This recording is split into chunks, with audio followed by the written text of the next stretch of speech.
तमाम देखने वालों को अस्सलाम वालेकुम। आज जो कुछ बताने जा रहा हूं वो सिर्फ एक खबर नहीं बल्कि मशरिक वुस्ता की बदलती हुई ताकत की पूरी कहानी है। एक तरफ अमेरिकी सदर डोनाल्ड ट्रंप पूरी दुनिया के सामने ऐलान करते हैं ईरान से बातचीत जारी है, जंग जल्द खत्म हो जाएगी। अब नए हुर्मस भी खुल जाएगी और ईरान ज्यादा देर तक जंग जारी नहीं रख सकता। लेकिन सिर्फ चंद घंटों बाद तेहरान से ऐसा जवाब आता है जिसने वाशिंगटन के इस पूरे बयानिए को चैलेंज कर दिया। ईरान कहता है अमेरिका के साथ कोई बराह रास्त मुज़ाकरात नहीं हो रहे। तो फिर कौन सच बोल रहा है? क्या वाकई कोई खुफिया डील हो रही है या दुनिया एक बार फिर सफारती बयानात और जमीनी हकीकत के दरमियान फंस चुकी है? और सबसे बड़ा सवाल, अगर हुर्मस नहीं खुलती तो क्या आलमी मईशत एक नए बहरान की तरफ जा रही है?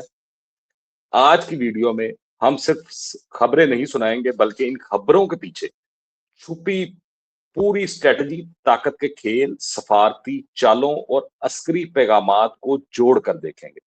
तो वीडियो आखिर तक जरूर देखिएगा, क्योंकि आखिर में हम इस पूरे मंजरनामे का वो मुमकिना रुख बयान करेंगे जिस पर इस वक्त दुनिया के बड़े दारुल हुकूमत खामोशी से नजर रखे हुए हैं। कहानी ये है कि डोनाल्ड ट्रंप ने पूरे एतमाद के साथ कहा कि बातचीत जारी है, जंग खत्म होने वाली है, आबने हुर्मस खुल जाएगी। ये बयान सिर्फ एक सियासी तकरीर नहीं था, ये एक ऐसा पैगाम था जिसने आलमी सरमायाकारों, तेल की मंडियों, शिपिंग कंपनियों और खित्ते के इत्तेहादी ममालिक को मतवज्जा कर दिया।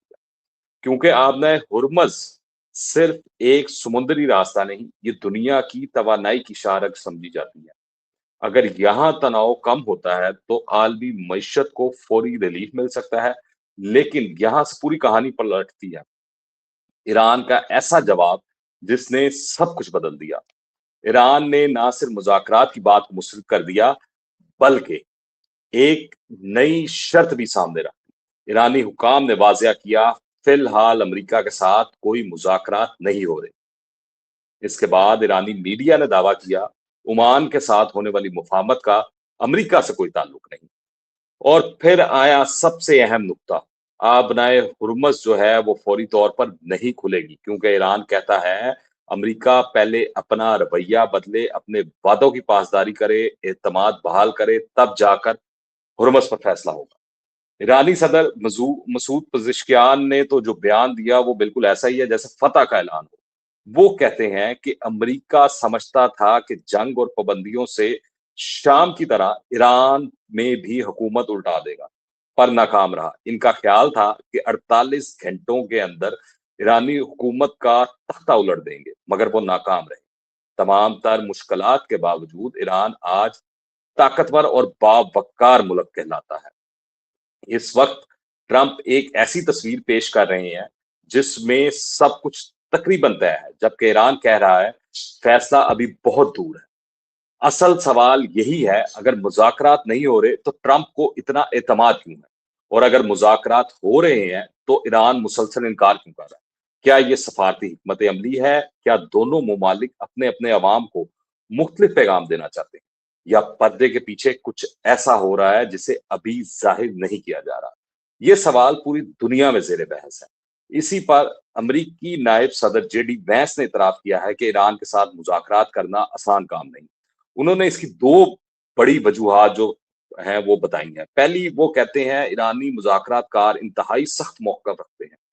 दूसरी, वो कहते हैं कि ईरान के अंदर मुख्तलिफ सोच रखने वाले हलके मौजूद हैं। एक तबका जो है वो कशीदगी को कम करना चाहता है, दूसरा समझता है कि दबाव बरकरार रखना ही बेहतर हिकमत अमली है। ये बयान इस बात की निशानदही करता है कि मामला सिर्फ 2 ममालिक के दरमियान नहीं, बल्कि दाखिली सियासी मामला से भी जुड़ा हुआ है। इस हवाले से ईरानी पार्लियामेंट के जो स्पीकर हैं, बाकर कालिबाफ, उन्होंने अमरीकी रवैये पर शदीद तनकीद की है। उन्होंने एक ट्वीट किया है, उन्होंने कहा है, पहले हमले की धमकी दी, फिर मुज़ाकरात की बात की, फिर दोबारा दबाव। ये एक बार-बार दोहराया जाने वाला अंदाज है। उन्होंने मुतालबा किया कि अगर अमरीका वाकई कशीदगी कम करना चाहता है तो इसे अमली इक़दामात से एतमाद बहाल करना होगा। یہ بیان اس بات کی طرف اشارہ کرتا ہے کہ تہران صرف بیانات نہیں بلکہ قابل تصدیق اقدامات دیکھنا چاہتا ہے۔ ادھر ایرانی فوج نے اعلان کیا ہے ہم ہر ممکن خطرے سے نمٹنے کے لیے تیار ہیں، ہم مسلسل اپنی دفاعی صلاحیت کو مضبوط کر رہے ہیں۔ پھر ایرانی فضائیہ کے نائب کوارڈینیٹر نے ایک حیران کن دعویٰ کیا، ان کے مطابق امریکی اڈوں پر حملوں کے دوران ایرانی پائلٹوں نے نہ جی پی ایس کا استعمال کیا، نہ انرشیل نیویگیشن کا، اور نہ ہی ریڈیو سگنلز خارج کیے۔ ان کا کہنا تھا اسی وجہ سے دشمن کو بر وقت اندازہ نہیں ہو سکا۔ یہ دعویٰ زادانہ طور پر تو تصدیق شدہ نہیں ہے، تاہم یہ ایران کی جانب سے اپنی عسکری صلاحیت کا بھرپور اظہار ہے، کیونکہ ہم اس سے پہلے دیکھتے ہیں، ہمیں بتایا بھی گیا کہ ایران کے پاس تو ایئر فورس نہ ہونے کے برابر ہے، تو اگر ایئر فورس نے کارروائیاں کی ہیں تو یہ بہت بڑا دعویٰ ہے۔ ادھر ٹرمپ نے اپنے social media plate form truth social کے اوپر لکھا ہے کہ ایران کو ایسا نقصان پہنچایا گیا ہے کہ وہ کبھی جوہری ہتھیار نہیں حاصل کر سکے گا۔ انہوں نے کہا سب کچھ بہت اچھا جا رہا ہے، لیکن یہاں ایک منطقی سوال پیدا ہوتا ہے، اگر سب کچھ امریکہ کے منصوبے کے مطابق جا رہا ہے تو پھر اتنی شدت سے مذاکرات کی بات کیوں ہو رہی ہے؟ امریکہ کے اندر بھی اس حوالے سے مختلف قسم کی آپشنز ہیں، اوپینینز ہیں۔ جیسے امریکی سینیٹر ہیں برنی سینڈرز، ان کا کہنا ہے کہ جب میں بچہ تھا تو ہماری جدوجہد ویتنام جنگ کے خلاف تھی، جو کہ ایک جھوٹ کی بنیاد پر لڑی گئی۔ عراق کی جنگ جس کی میں نے کانگریس میں مخالفت کی، وہ بھی جھوٹ پر مبنی تھی، اور ایران کے خلاف جنگ کے لیے بھی یہی کہا گیا کہ ایران کل ہی ایٹمی ہتھیار بنا لے گا اور امریکہ پر حملہ کر دے گا، لیکن یہ دعویٰ بھی جھوٹ پر مبنی تھا۔ یہ بیان ظاہر کرتا ہے کہ واشنگٹن کے اندر بھی مکمل اتفاق رائے موجود نہیں۔